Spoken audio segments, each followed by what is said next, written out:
paano ko siya, makapangiti? Ang kilig smile mo. Smile ko? Hindi ko? Pag nag-smile siya sa'yo, ibang tama yun. Hindi ka na, Lapit na ba? Lumapit ka na. Lahat lang ka kasi.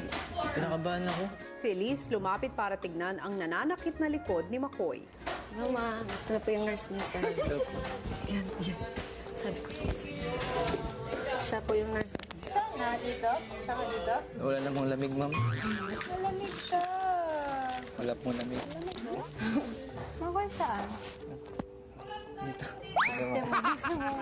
Sa cheer tayo. Kulang ka sa smile. Ngayon mo pa hindi gagamitin yung smile mo. Kinagalit po si Nurse Elise. Pwede mo Sorry, sabihin. ma'am. Dapat maging mabait ka sa kanya. Nilipat na lang ako sa ospital. Wag, sir. Wala nang hospital ngayon. Punong-puno na sila. Eh, dito ka na lang. Kailangan mong pilitin. Yung nurse natin. Intindihin. May problema din ba siya? Problema siya sa puso. Ano ba nangyari sa puso niya? Saktan eh. Kailangan ko nalagyan ng yelo yung puso niya. Mas lalong maging cold yan. Hindi na mag-usap.